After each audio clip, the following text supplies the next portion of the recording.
Welcome to the Michigan Man Podcast on Wolverine Sports Radio, a member of the V Sporto Network, and in partnership with SB Nation's Maize and Brew, for Wolverine fans from coast to coast. Go Blue and welcome to the show. I'm your host, Mike Fitzpatrick. Michigan Hoops writer Orion Sang from the Detroit Free Press will join us in just a moment to share his thoughts on another great run in the Sweet 16. First, a few of my thoughts to get us started. We took the week off last week for a short vacation, and 4 days of that was watching the NCAA tournament. And I can't think of a better way to spend a vacation either, even if my wife didn't think so. There were so many great games to see. We, of course, did what we needed to do against Montana and Florida to move on. And I don't know about you, but even though we ended up winning both games handily, this team still makes me nervous through all 40 minutes, especially when we go through our extended droughts, and that's usually in the second half of games. But it's happened all year, and we're still standing in the Sweet 16. According to StubHub and other secondary ticket sellers, this Thursday's game in Anaheim will look and feel like a home game for us. We have the late game. It's a 9:25 p.m. tip-off or so, and our opponent is Texas Tech. They are red hot and one of the best defensive teams in college basketball. In our game day segment today, Orion and I discuss Thursday's matchup for both teams, and it's a tough one because we both mirror each other. The two best defensive teams in college basketball with efficient, if not explosive, offenses. Beat writer Orion Sang from the Detroit Free Press joins me next here on the Michigan Man in partnership with SB Nation's Maize and Brew.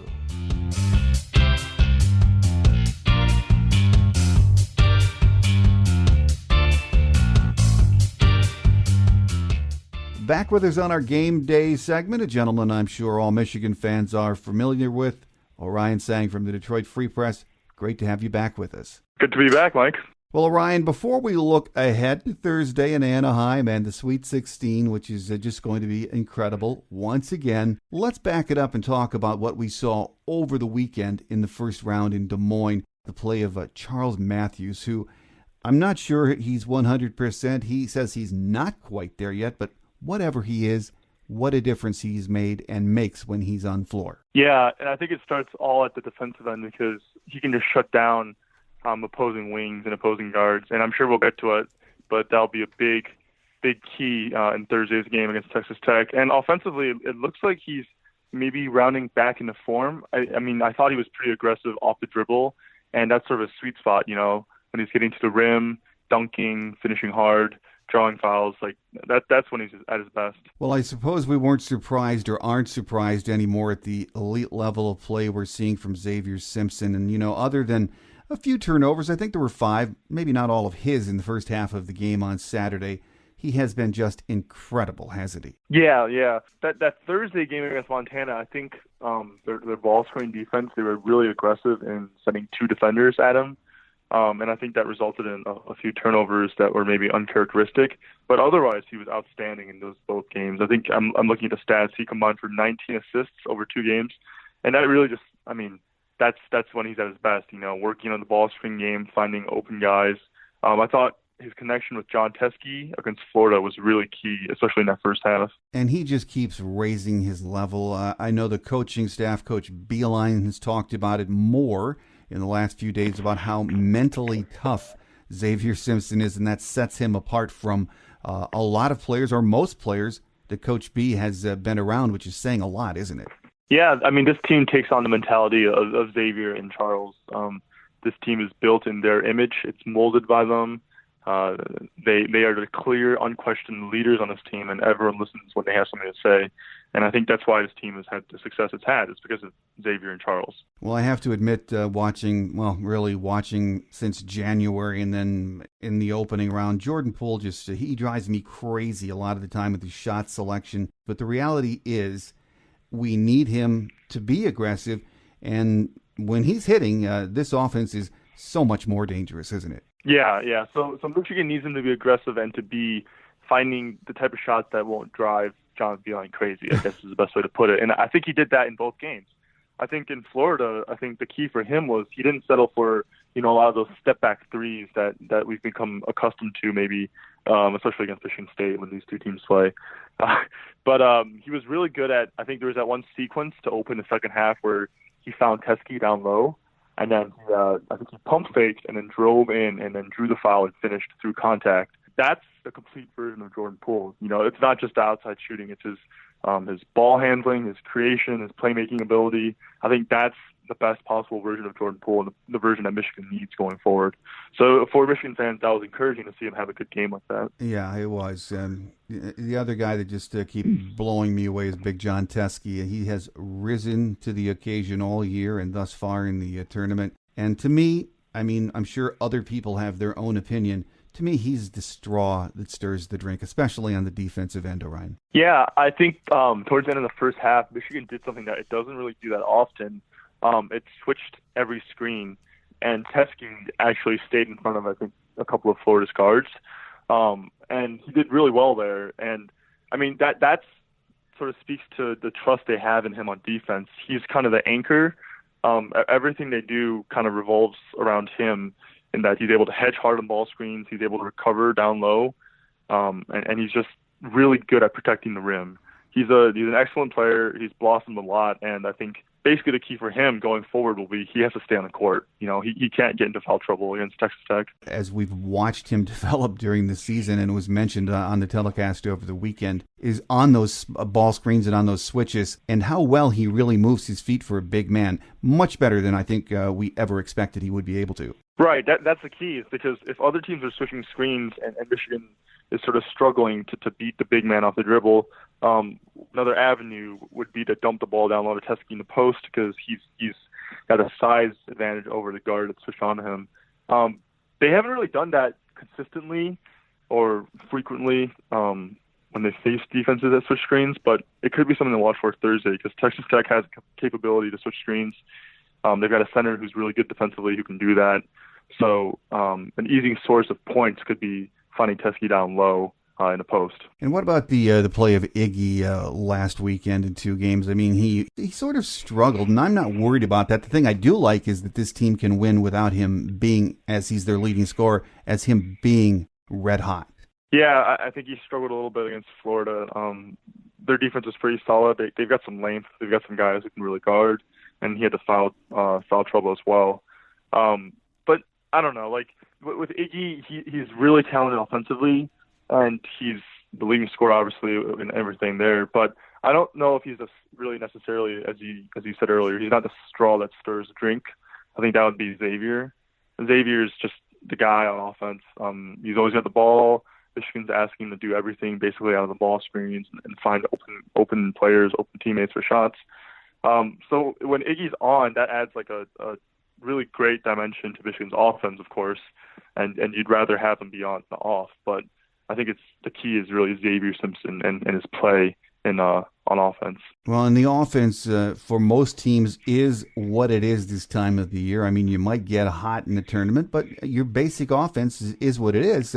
And what we've seen all year are these periods of extended droughts, which have concerned me all along. And sometimes over the weekend, I would watch and say, how many times can we get away with this without getting burned? Yeah, I mean, I guess they can get away with it against every team besides Michigan State, is what we found out up to this point. But yeah, no, you're right. I mean, that's something that everyone has noticed over the year, over the season, is these droughts that seem to happen at some point every game. A lot of the times they happen in the second half. They're not early part of the second half. Obviously, there's some in the first half too. To be honest, I think that's something you might see Thursday, just because of how good defensively Texas Tech is. But the key for Michigan will be obviously on defense. Michigan can get away with those droughts if the defense on the other end isn't really giving up a lot of points. And that's what bit them against Michigan State, is that when they were having their long droughts on offense, Cassius Winston was at the other end, scoring nearly every trip down the floor. So I think Michigan, when that does happen, it just needs to buckle down on defense and make sure that it doesn't, give up a big run or anything like that. And despite those droughts, Orion, which do, concern us all and should, when you sit back and digest the numbers this year as compared to last year, when we made it to the national championship game, this offense is actually more productive. Yeah. I mean, the ceiling for this offense it can be high. I mean, you've seen what Michigan looked like against North Carolina and Purdue when it's firing on all cylinders. I guess the key would be finding that.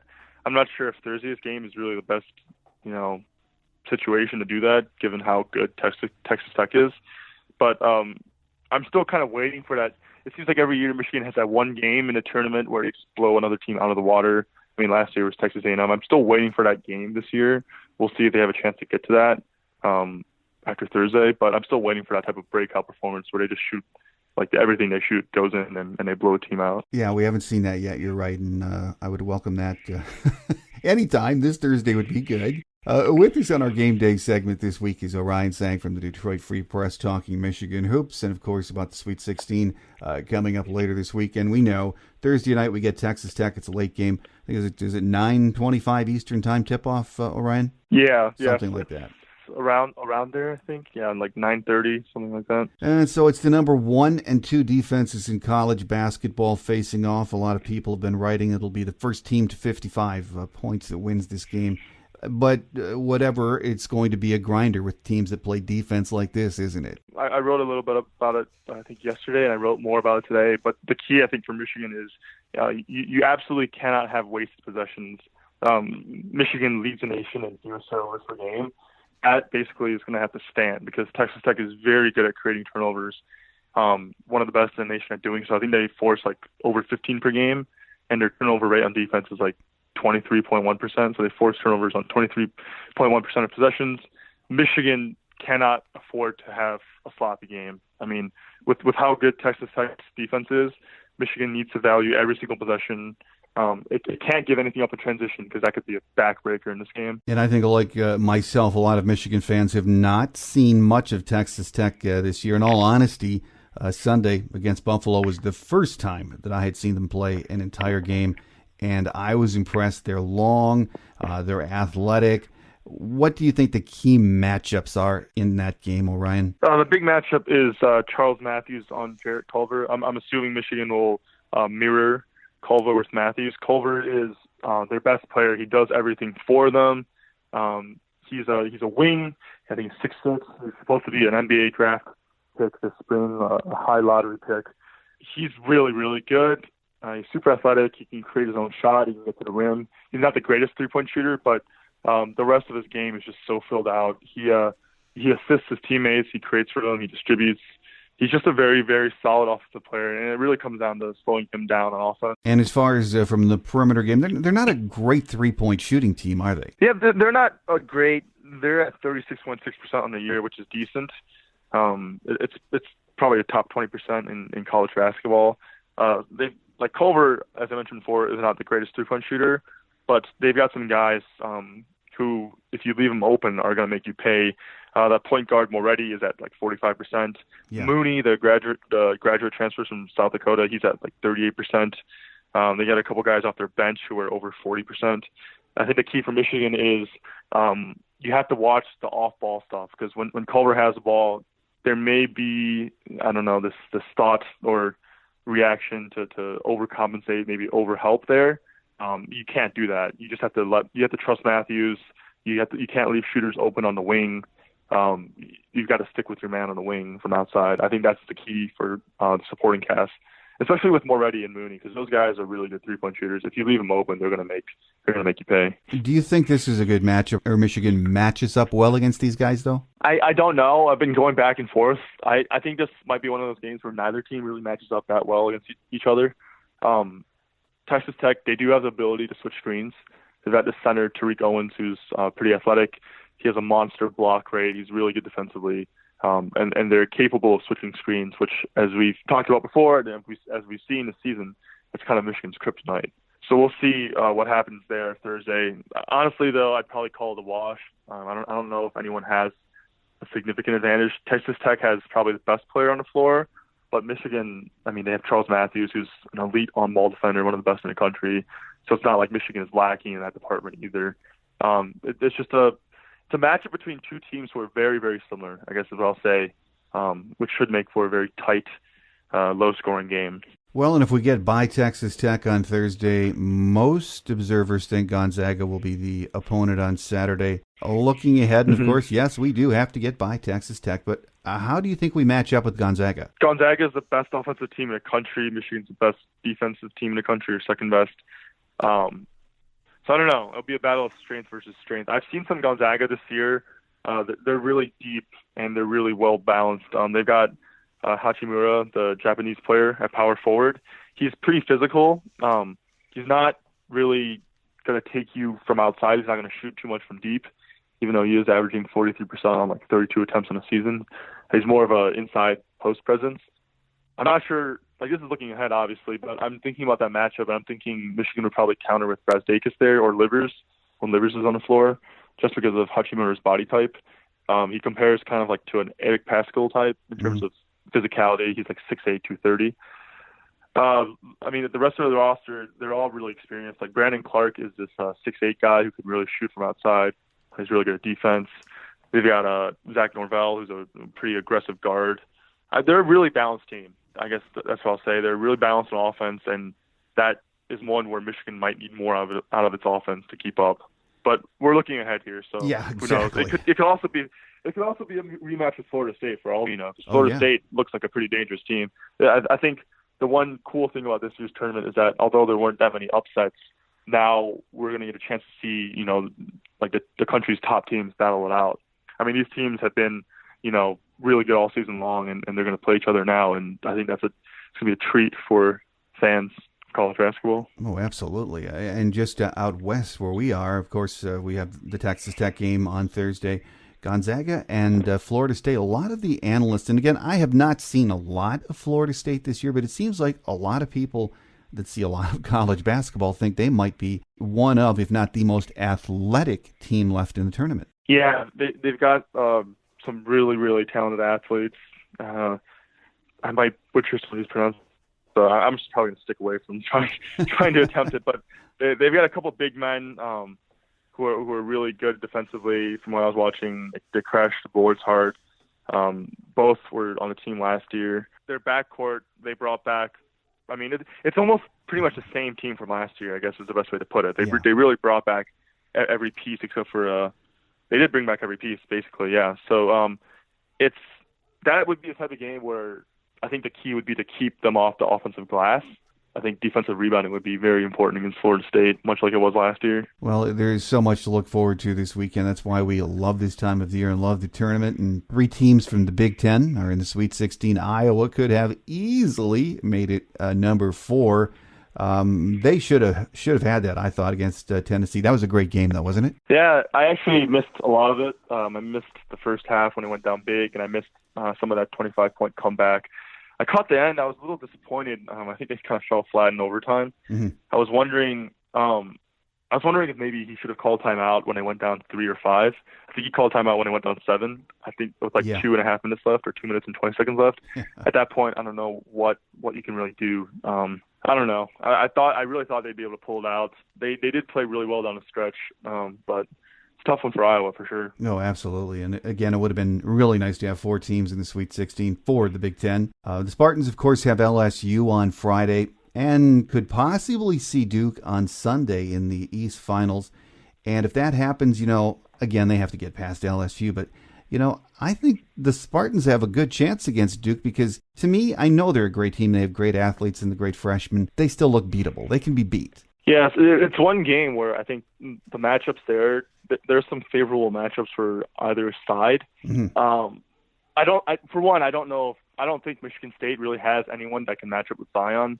I don't think really there aren't many teams in the country that can really say they do, but I think Michigan State is one that really doesn't. I think you saw Goins struggle with Brazdakis when those two teams played, and Goins is really, I guess, if you look at the starting lineup, he's really the guy who compares closely to Zion in terms of physicality. He's like, in terms of body type, Henry is kind of lanky and not really, I don't know if he's going to be strong enough to guard Zion in case those two teams do play.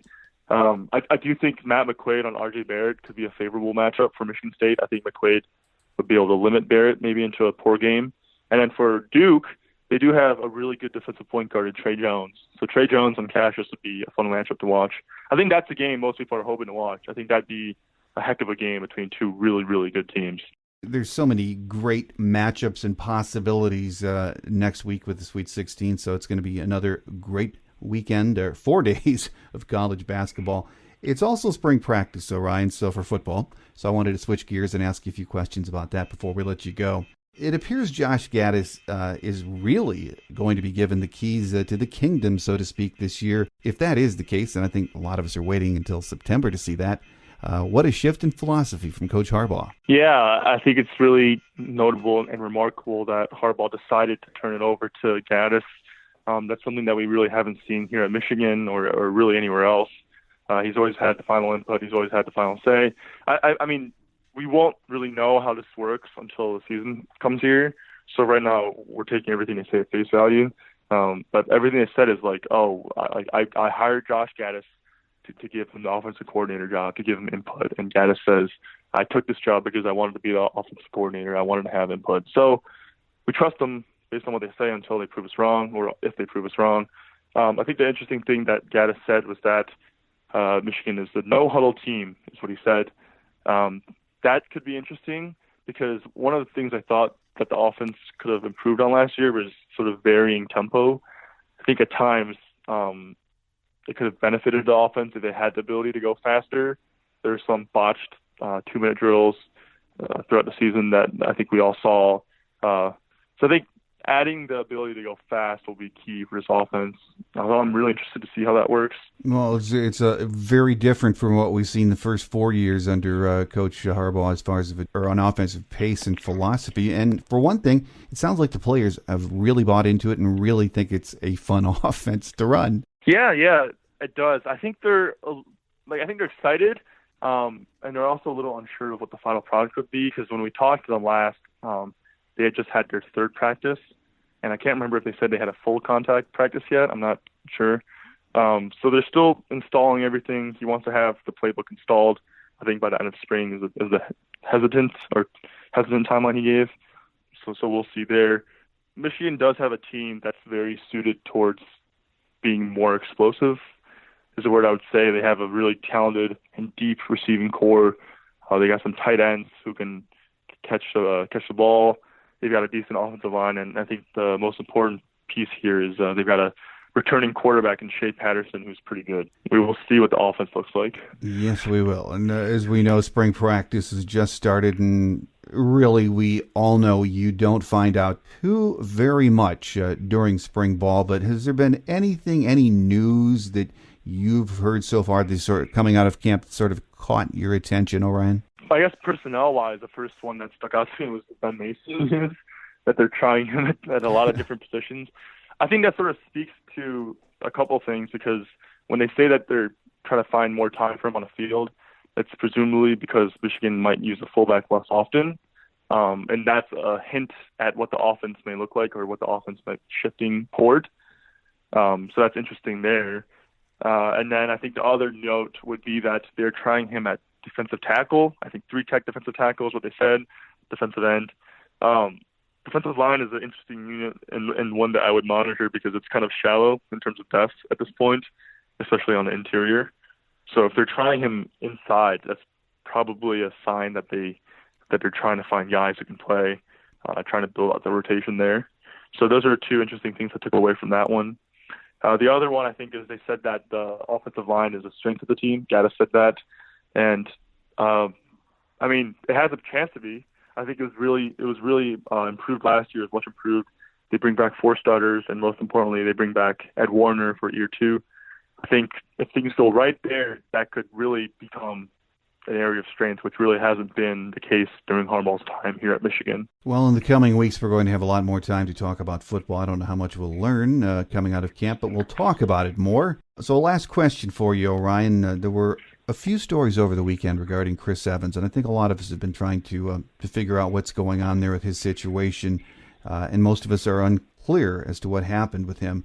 But it sounds like there is still a chance he could be reinstated, Orion. Is that your understanding right now of the situation? Yeah, Harbaugh, I think, said, so the question was posed in that, does Chris have a chance to get back on the team?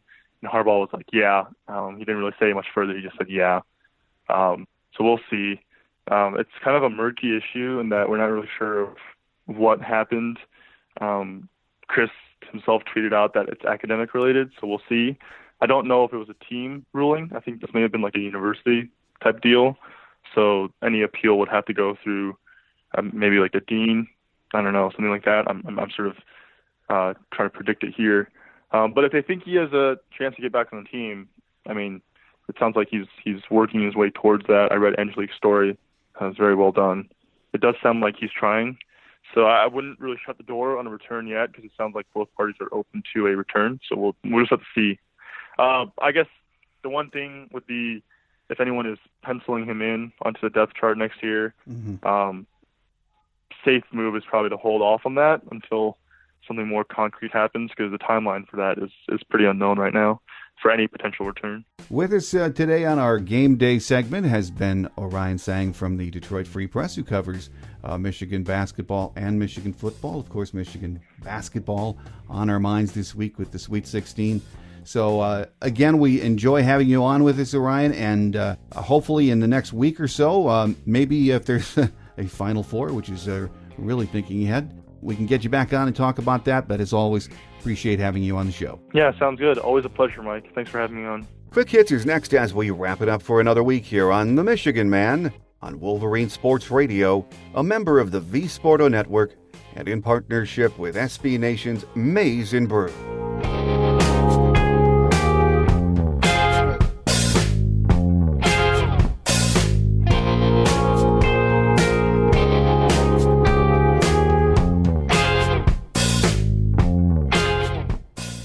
On Quick Hits today, the University of Michigan women's basketball team saw its season come to a close with a 71-50 loss to top-seeded Louisville in the second round of the NCAA tournament on Sunday afternoon inside the KFC Yum Center. Juniors Akinra Johnson, 12 points, and Kayla Robbins, 10 points, came off the bench to lead the team offensively, while freshman Amy Dilk filled the box score with 4 points, 7 boards, and 5 assists. Michigan finished the season with a 22-12 record, the third most wins in a season in school history, so congratulations to Coach Barnes-Arico and her team on a great season.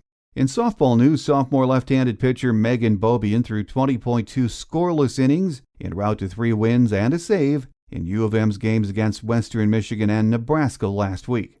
She tossed a pair of one-hitters against the Cornhuskers. She was 2 outs away from a perfect game in the finale.